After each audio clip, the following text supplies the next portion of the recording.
বজ্র কঠোর আওয়াজ তুলি পাহাড় ছাপিয়ে, হাল জামানার ফেরাউনের প্রাসাদ কাঁপিয়ে।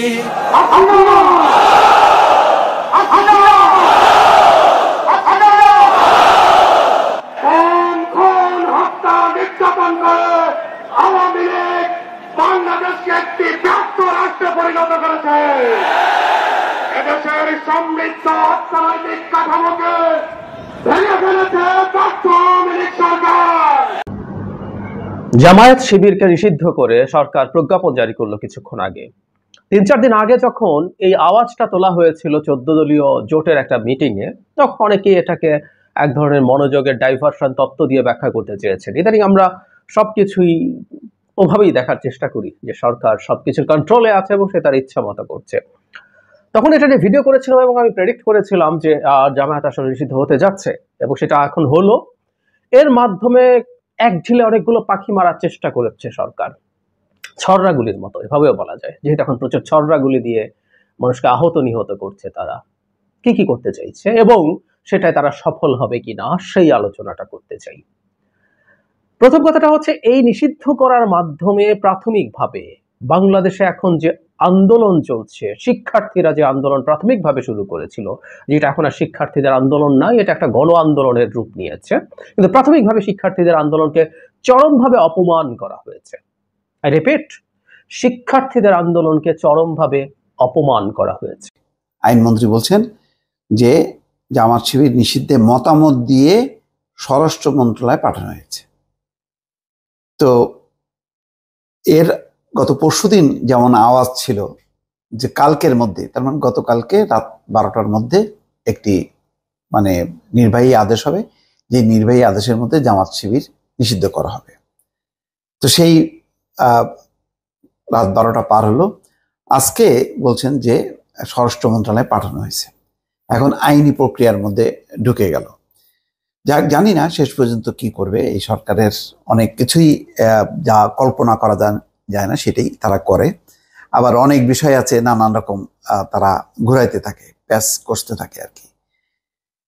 তো এগুলো এখন মানুষের মধ্যে খুব একটা প্রভাব ফেলবে, খুব উজ্জীবিত হবে। স্বাধীনতা, মুক্তি, যুদ্ধের চেতনায় যারা বিশ্বাস করে সেই রাজনৈতিক দলগুলো, এটা বিশ্বাস করার কোনো মানে হয় না। এখন মূল বিষয়টা হচ্ছে গণহত্যা, এই গণহত্যার বিচার এবং দায় দায়িত্ব নির্ধারণ। তো দায় দায়িত্ব নির্ধারণ করে বিচার, এটি সরকারের উপর মস্ত বড় চাপ। সেই চাপটাকে সরানোর জন্য নানা রকম ইস্যু তৈরি করছে বা একটা আশ্রয় খুঁজছে সরকার। সেই হিসেবেই এখন সামনে নিয়ে আসছে, যেমন ওবায়দুল কাদের আজকে নিয়ে আসলেন ডক্টর ইউনূসের প্রসঙ্গ, যে তার বিচার করতে হবে।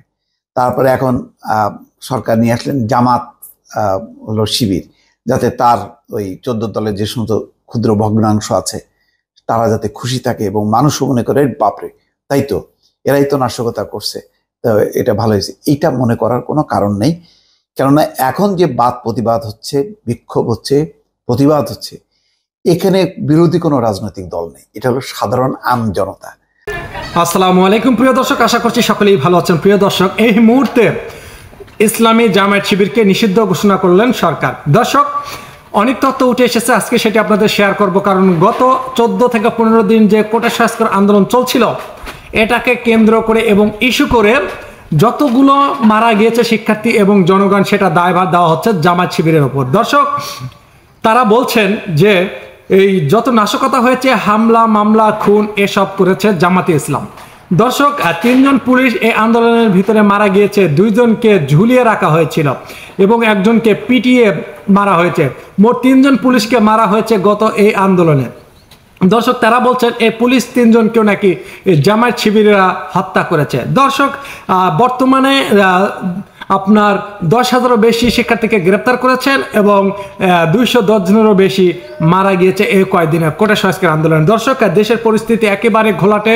এই কোটা সংস্কার আন্দোলন কিভাবে ঢেকে রাখা যায়, নতুন একটি প্ল্যান উদ্বোধন করা হলো। দর্শক, এই উদ্বোধনের মধ্য দিয়ে তারা কি বার্তা দিল বিবিসি নিউজে, সেটা আমি আপনাদের সাথে তুলে ধরব। তারা বলছেন জামায়াত ইসলামী ও ইসলামী ছাত্র শিবির নিষিদ্ধ করে প্রজ্ঞাপন জারি করেছেন সরকার। আজ বৃহস্পতিবার বিকেলে স্বরাষ্ট্র মন্ত্রণালয় থেকে প্রজ্ঞাপন জারি করা হয়েছে। এর মধ্যে দিয়ে স্বাধীনতা বিরোধীকারী দলটিকে কার্যক্রম নিষিদ্ধ হলো। সরকার নির্বাহী আদেশ এবং সন্ত্রাস বিরোধী আইনে 18 একই ধারা অনুযায়ী জামায়াত ইসলামী ছাত্র শিবির ও তাদের অন্যান্য অঙ্গ সংগঠনকে নিষিদ্ধ করা হয়েছে। এর আগে নিষিদ্ধ করার বিষয়ে আইনের মতামত দিয়ে স্বরাষ্ট্র মন্ত্রণালয় ফাইল পাঠালে ও আইন মন্ত্রণালয় থেকে একটা বার্তা দিয়েছিল। আজ দুপুরে আইনের মতামতে দেওয়ার পর আইনমন্ত্রী আনিসুল হক সাংবাদিকদের বলেন, ওই দলগুলো নিষিদ্ধ হওয়ার পর তারা আর এই নামে রাজনীতি করতে পারবে না। তারপরে বলছেন কোটা সংস্কার আন্দোলন ঘিরে সহিংসতার ঘটনা জামায়াত তার ছাত্র সংগঠন ইসলামী ছাত্র শিবির জড়িত থাকার অভিযোগ করে আসছিলেন সরকারের মন্ত্রীরা। এমন পরিপ্রেক্ষিতে গত সোমবার আওয়ামী লীগের নেতৃত্বাধীন 14 দলীয় সভায় জামায়াত শিবিরকে নিষিদ্ধ করার বিষয়ে একমত হন। ওই জোটের শীর্ষ নেতারা আওয়ামী লীগের সভাপতি ও প্রধানমন্ত্রী শেখ হাসিনার সভাপতিত্ব সেই বৈঠক হয়। জোটের বৈঠকের সিদ্ধান্তের পর এখন সরকারি নির্বাহী আদেশ জামায়াত এবং ছাত্র শিবিরকে নিষিদ্ধ করা হলো। আদালতের রায় নির্বাচন কমিশন 2013 সালের জামায়াত নিবন্ধন বাতিল করে জামায়াতের পক্ষ থেকে হাইকোর্ট রায়ের বিরুদ্ধে আপিল করা হয়েছিল। তাদের সুপ্রিম কোর্টের আপিল বিভাগ 2023 সালের 19 নভেম্বর জামায়াতের পক্ষে আপিল খারিজ করে দিয়েছিল। ফলে দলটি নিবন্ধন বাতিলের সিদ্ধান্ত বহাল রয়েছে। 1971 সালে মহান মুক্তিযোদ্ধা এবং মুক্তিযুদ্ধের পর যে জামায়াত শীর্ষ নেতারা ফাঁসির রায় কার্যকর করা হয়েছিল। যুদ্ধ অপরাধের দায়ে দল হিসেবে জামায়াত ইসলামীর বিচার করার জন্য আন্তর্জাতিক অপরাধ ট্রাইব্যুনাল আইনের সংশোধনী এবং প্রস্তাবের খসড়া তৈরি করেছে আইন মন্ত্রণালয়। কিন্তু কয়েক বছর আগে সংশোধনী প্রস্তাবের খসড়া তৈরি করা হলেও পরে সে বিষয়ে অগ্রগতি হয়নি।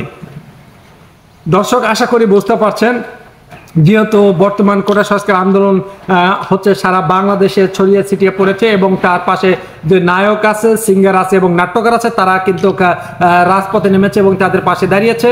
তাদেরকে গ্রেপ্তার করা হচ্ছে গণহারে এবং তাদেরকে হয়রানি করা হচ্ছে।